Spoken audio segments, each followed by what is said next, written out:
은혜로우신 주님의 사랑이 오늘 이 아침 우리 모두에게 깊이 임하기를 기도합니다. 함께 기도하시겠습니다.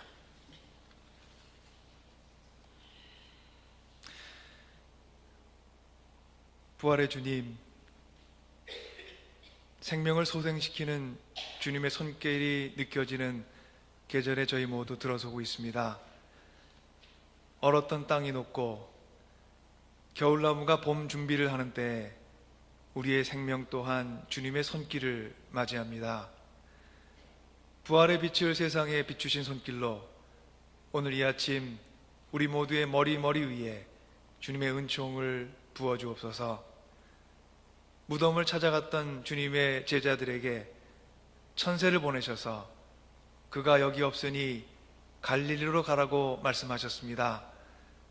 다시 사신 그리스도를 죽은 자의 자리에서 찾지 않게 하시고 부활하신 주님께서 주시는 평안의 은총과 영생의 소망으로 저희 모두의 영혼이 주님을 향해 온전히 깨어나게 하옵소서.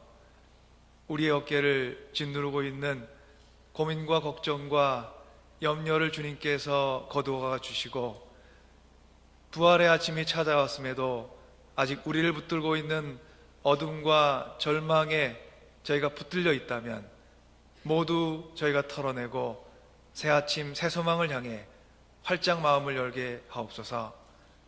주님의 말씀이 우리를 붙들어 주시길 간절히 소원하며 주님의 말씀 앞에 이 시간 조용히 머물러 있고자 합니다. 우리의 영혼 깊숙이 스며드는 주님의 사랑의 음성을 만나게 하옵소서. 예수 그리스도 이름으로 주님께 기도 올립니다.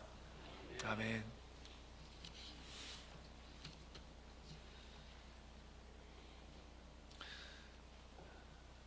여러분, 도마 하면은 어떤 표현이 제일 먼저 스치고 지나가시거나 여러분 마음에 떠오르십니까? 아마 의심 많은 이라는 단어일 거예요. 영어로는 이제 다우링 토마스 이렇게 정도로 얘기하는데 그냥 의심하는 도마죠. 근데 저희 표현은 조금 더 나아가서 의심 많은 도마라는 표현을 제가 어렸을 때부터 주일학교 때부터 언젠지 모르게 도마 그러면 의심 많은 도마 이렇게 제가 기억 속에 있는 것 같습니다. 한 사람의 이제를 표현하는 강한 표현이 있으면은 저희는 그 표현을 이제 렌즈로 해서 그 사람을 늘 이해하게 되어 있습니다.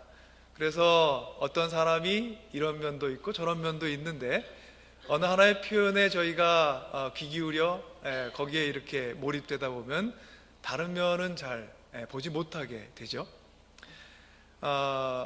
성서에 나오는 도마, 의심하는 도마 말고 다른 이미지가 여러분들 마음에 있으신지 모르겠습니다. 예수님의 제자 중 도마는 가장 의리 있는 제자였습니다. 처음 들어보십니까? 낯선 표현이긴 해요. 근데 베드로와 마찬가지로 어부였던 도마는 예수님의 제자로 부름 받으신 다음에 누구보다도 열심히 예수님을 따라갔습니다. 요한복음 11장에 보면 예수님께서 나사로가 병들었다는 소식을 듣고 유대 땅 베다니로 가시고자 했습니다. 그때 제자들은 예수님을 말립니다. 제자들이 말합니다.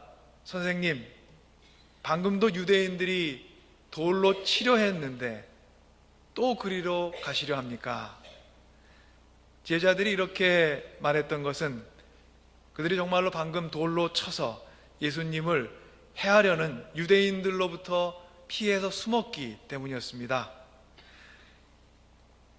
11장에 시작하는 부분 바로 전에는 예수님께서 선한 목자에 대해서 말씀을 하시는 장면이 기록됩니다.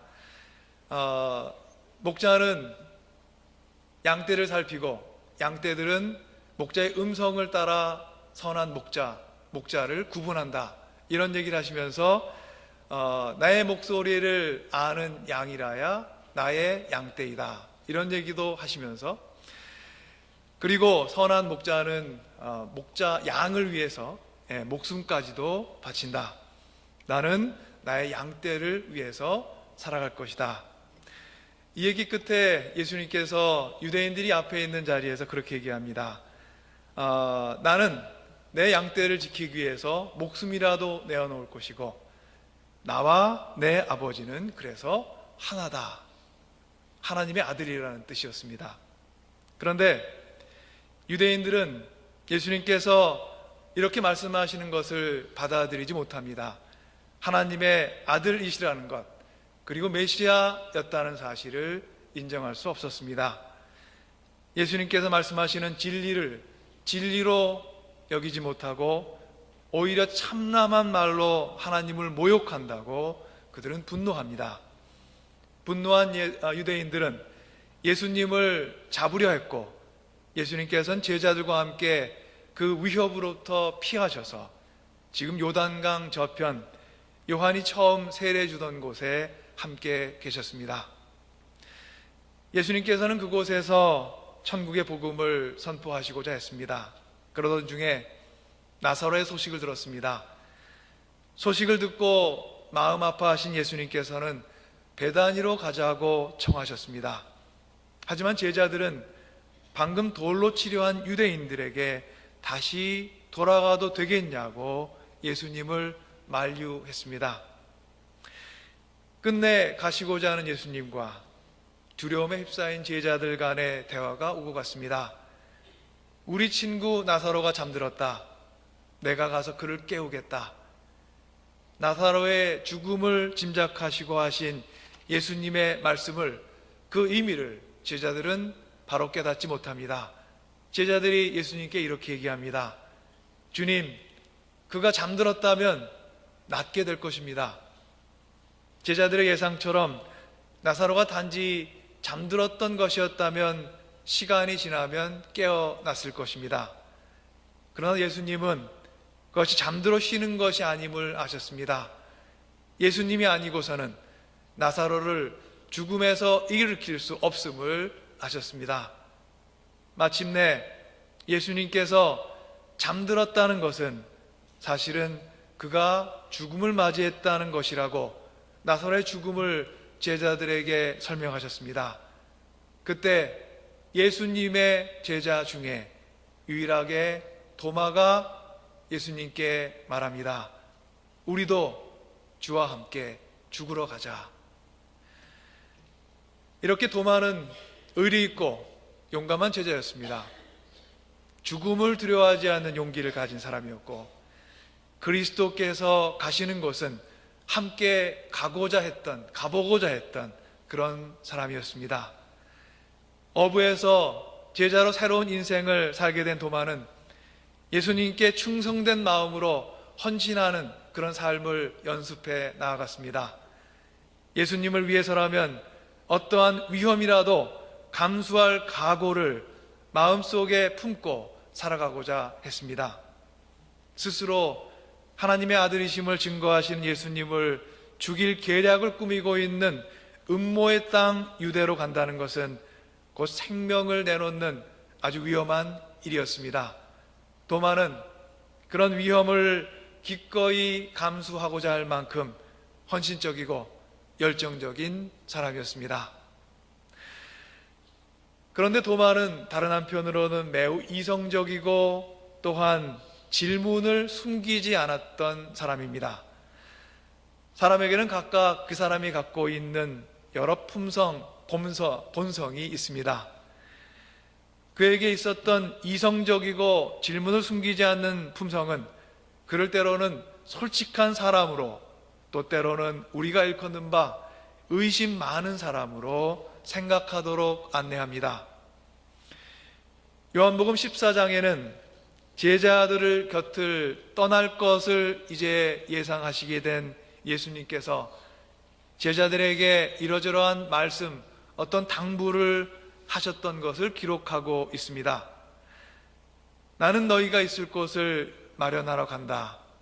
내가 가서 너희가 있을 곳을 마련하면 다시 와서 너희를 나에게로 데려다가 내가 있는 곳에 너희도 함께 있게 하겠다.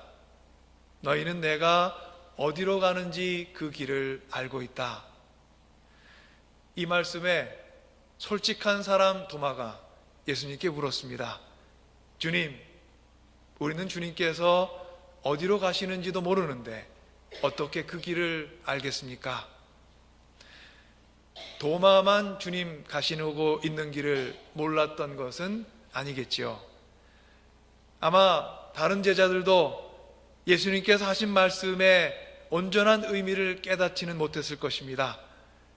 다른 제자들은 침묵했지만 도마는 그 의미를 알지 못하겠다고 예수님께 묻습니다. 모르는데 아는 척하지 않고 모르는 것을 모르겠다고 말할 수 있는 제자들 중 도마는 가장 용기 있고 솔직한 사람이었던 것 같습니다. 도마에게 예수님은 여러 납득할 수 없는 질문과 의문을 남기신 분이었습니다. 메시아로 믿었던 예수님께서 군인들에게 힘없이 끌려가시고 십자가에 달려 처참하게 돌아가셨습니다. 이성적인 그는 이 알 수 없는 구원의 역사 앞에서 갈 길을 찾지 못합니다. 십자가를 통해 완성하실 예수님의 구원의 길을 납득할 수 없었던 도마는 의심과 회의와 좌절과 불확실함과 두려움이라는 그늘 아래 놓여있게 되었습니다. 십자가가 이해되지 않아 하나님의 구원 사역 앞에서 혼돈스러웠을 것입니다. 그러나 그보다 더 그를 위험에 빠뜨린 것은 아마도 그가 하나님께서 보내신 메시아 예수 그리스도를 신뢰하지 못하고 있다는 것이었습니다. 믿음은 곧 신뢰에서 나옵니다. 우리는 곧잘 이해와 신뢰를 혼돈합니다. 믿음에는 두 가지가 있습니다. 하나는 이해에 기초한 믿음이고 다른 하나는 신뢰에 기초한 믿음입니다. 도마가 예수님을 따르며 애써왔던 것은 아마도 이해를 추구하며 얻어가는 믿음이었던 것 같습니다. 그래서 도마는 자신의 동료들이 부활하신 예수님을 정말로 보았다고 얘기했을 때 이렇게 그들에게 대답합니다. 오늘 말씀의 25절입니다. 나는 내 눈으로 그의 손에 있는 못자국을 보고 내 손가락을 그 못자국에 넣어보고 또 내 손을 그의 옆구리에 넣어보지 않고서는 믿지 못하겠어. 이해에 기초한 믿음의 한 예라고 볼 수 있습니다. 부활을 확증할 수 있는 증거를 얻게 되면 믿을 수 있겠다고 도마가 말한 것입니다. 증명을 통한 믿음은 곧 이성의 도움을 받는 믿음입니다. 오늘 말씀의 시작을 도마의 말과 비교하면 흥미롭습니다. 그날 곧 주간의 첫날 저녁에 제자들은 유대 사람들이 무서워서 문을 모두 닫아 걸고 있었다. 그때 예수님께서 찾아와서 그들 가운데 들어서셔서 너희에게 평화가 있기를 하고 인사말을 하셨다. 이 말씀을 하시고 나서 두 손과 옆구리를 그들에게 보여주셨다. 제자들은 주님을 보고 기뻐하였다. 예수님께서는 제자들에게 부활의 증거를 보이셨습니다. 손과 옆구리에 난 고난의 흔적을 보이시며 자신이 누구이심을 증거하셨습니다. 제자들은 예수님의 손과 옆구리를 보기만 하고도 예수님의 부활을 믿었습니다. 그런데 도마의 반응을 기억해 보십시오. 제자들에게서 부활의 소식을 들은 도마는 손과 옆구리를 보는 것만으로는 믿을 수 없었나 봅니다. 그래서 그가 말합니다. 나는 내 눈으로 그의 손에 있는 못자국을 보고 내 손가락을 그 못자국에 넣어보고 또 내 손을 그의 옆구리에 넣어보지 않고서는 믿지 못하겠어.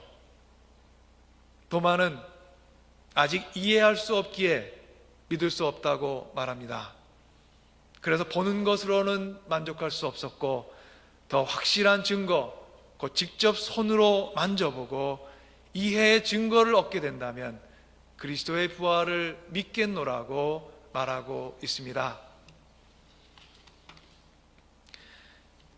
마침내 예수님께서 도마가 제자들과 함께 있을 때 나타나셨습니다. 예수님께서는 이미 도마의 마음을 알고 계셨습니다. 그래서 먼저 도마에게 다가가셔서 말씀하십니다. 내 손가락을 이리 내밀어서 내 손을 만져보고 내 손을 내 옆구리에 넣어보아라. 그래서 의심을 떨쳐버리고 믿음을 가져라. 함께 저희가 묵상할 그림이 하나 있습니다.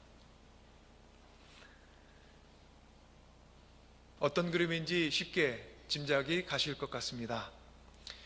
17세기의 이탈리아의 화가인 까라바조라는 화가의 그림입니다.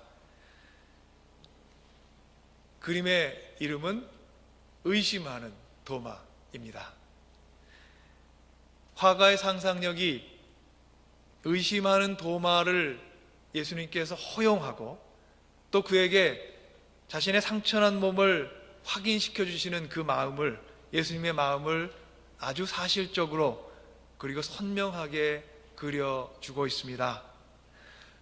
옷자락을 걷어 올리신 채 옆구리에 난 깊은 상처를 도마에게 보여주시고 계시는 예수님의 모습이 그려져 있습니다. 예수님은 왼손에 못자국이 난 손으로 도마의 손목을 잡아서 상처난 부위를 만져보게 하십니다. 도마는 예수님의 손에 이끌려 옆구리의 상처를 더듬고 있고 제자들은 시선으로 그 상처를, 예수님의 상처를 더듬어 보고 있습니다. 도마가 이 그림에서처럼 정말로 예수님의 상처를 저렇게 어루만졌는지는 성서에 자세한 기록이 나와 있지 않기 때문에 정확히는 알 수가 없습니다. 하지만 상처를 보여주시는 예수님 앞에서 그의 시선이 주님의 옆구리에 난 상처를 자세하게 더듬었을 것은 아주 분명합니다. 그리고 부활하신 주님의 손에 못자국이 생겨진 손길에서 주님의 사랑을 깊이 느꼈을 것입니다. 도마의 심령에 큰 변화가 임했습니다. 그의 눈에 예수님의 손에 남겨진 못자국이 들어왔습니다. 그의 눈에 예수님의 옆구리에 움푹 패인 창자국이 보였습니다. 그리고 그 순간 그는 인생에서 이해를 넘어선 신앙을, 믿음을 맛봅니다. 이해를 원한 도마는 사랑을 보았습니다. 아니, 사랑을 만졌습니다. 그가 이해의 증거로 보여달라고 한 예수님의 손의 못자국과 옆구리의 창자국에서 그는 사랑의 증거를 경험하고 보고 만지게 된 것입니다. 이해를 구하던 신앙에서 신뢰와 감동과 감격에서 비롯되는 신앙을 마침내 깨닫게 된 것입니다. 그는 부활하신 주님 앞에서 소리칩니다. 나의 주님, 나의 하나님. 도마가 확인하고 증명받고 싶었던 것은 예수님의 능력이었습니다.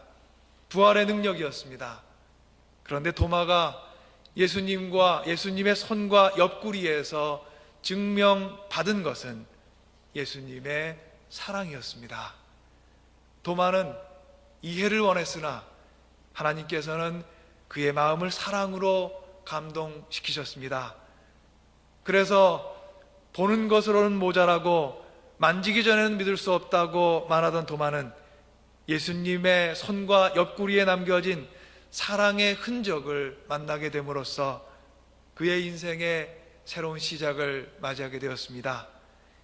이해되어야 믿던 그가 그리스도의 사랑을 신뢰함으로 참 믿음의 사람이 된 것입니다. 도마는 오순절 성령 강림이 있은 후에 인도에까지 가서 선교 활동을 하게 되었고, 시리아 교회 전승에 따르면 도마는 남인도의 타밀족을 향해 복음을 전하다가 인도의 첸나이라는 곳에서 순교했습니다. 열정과 의리의 사람 도마에게 신뢰를 통해 믿음이 임하니 그는 더욱 담대한 사도가 되었습니다. 죽음을 두려워하지 선교사가 되었습니다. 그리고 십자가 지는 것을 꺼리지 않는 신실한 사도가 되었던 것입니다. 심리학자들의 이론에 따르면 사람은 어린 시절 성장 과정에서 신뢰하는 법을 배워나간다고 합니다. 실제로 아이들을 키우다 보면 신뢰의 중요성을 깨닫게 되는 것 같습니다. 아이의 부모로서 아이를 위해 해야 될 많은 것 중에 아마 가장 중요한 것이 무엇인가 생각해 볼 때 그것 중에 아마 바로 신뢰가 아닐까, 그런 생각을 하곤 합니다. 아이에게 부모를 향한 신뢰를 마음 깊은 곳에 갖게 하는 게 중요하고, 또 친구를 향한 신뢰를 배워나가는 것, 이웃을 향한 신뢰, 그리고 자신의 하나님께서 자신을 사랑한다는 하나님의 사랑에 대한 신뢰, 이런 여러 모습의 신뢰가 아이의 마음에 쌓일 때 아이는 건강하게 자라는 것 같습니다. 내가 부모로부터 사랑받고 있음을 확신한 아이는 자신감이 넘치고 정서적으로 안정됩니다. 우리들이 의심 많다고 부르는 예수님의 제자 도마, 예수님께서는 그를 책망하시는 대신에 당신의 상처를 가까이 다가와 보게 하심으로써 그의 의심을 치유하여 주십니다. 그가 제자의 삶에서 이제 걸음마를 뛰는 단계에 있을 때 예수님께서는 그에게 이해를 넘어선 사랑에 기초한 신뢰를 가르쳐 주셨습니다. 그래서 의심의 사람 도마가 믿음의 사도 도마가 되었습니다. 사랑하는 주님의 자매 형제 여러분, 우리 삶의 많은 때에 우리는 우리의 믿음이 이해에 기초하고 있음을 깨닫지 못하며 살아가고 있습니다. 우리 마음에는 내가 그 손을 만지고 옆구리에 손을 넣어보지 전에는 도저히 믿을 수 못하겠다고 이렇게 말하는 도마 같은 마음이 있는데, 우리는 그 사실을 깨닫지 못하며 살아갑니다. 그래서 우리는 끊임없이 인생 가운데 하나님께 증명과 이해를 요구하는 신앙을 살아가고 있으면서 그 사실을 깨닫지 못합니다. 그리스도의 사랑은 이해를 거쳐 느껴지는 것이 아닙니다. 그리스도의 부활은 이해를 위한 확실한 증거를 내가 알게 되었을 때 그제서야 믿게 되는 것 또한 아닙니다. 그리고 무엇보다 우리를 사랑하시는 그리스도 예수께서는 우리의 믿음 없음을 책망하지 않으십니다. 사랑하는 교우 여러분, 우리는 상처난 옆구리를 보여주시면서 그 몸에 난 상처가 우리의 회복과 치유와 우리의 구원을 위한 것임을 깨닫게 하시는 주님의 사랑을 느끼며 살아갈 수 있어야 합니다. 우리의 이성의 세계 안에 과학적인 부활의 증거가 나타났다고 해도 그것이 과연 우리의 구원과 무슨 상관이 있을까요? 부활하신 주님이 나와 인격적인 관계 안에 있지 않으시다면 부활은 세상에 흩어져 있는 또 다른 지식이나 하나의 진리에 지나지 않을 것입니다. 나와 상관없는 진리는 나를 구원하지 못합니다. 그러나 나와 상관 있는 사랑은 우리의 생명을 복되게 합니다. 부활하신 주님께서 손의 못자국을 우리에게 보이시며 우리에게 옆구리를 보이시며 우리에게 사랑의 인사를 전하십니다.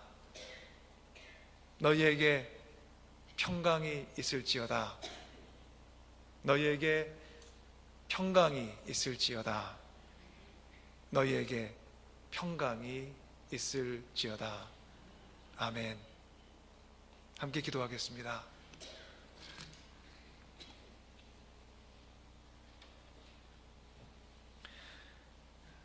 은혜와 평강의 주님,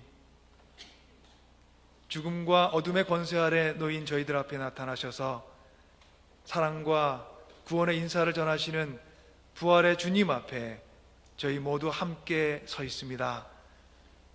주님의 부활 앞에 의심과 불신의 마음으로 서 있던 도마처럼 저희 또한 주님의 부활을 확신하지 못하며 오히려 이성적인 증거를 통해 누군가가 주님의 부활하심을 증명해 주기를 기다렸던 그런 마음이 저희에게 있었음을 또한 고백합니다.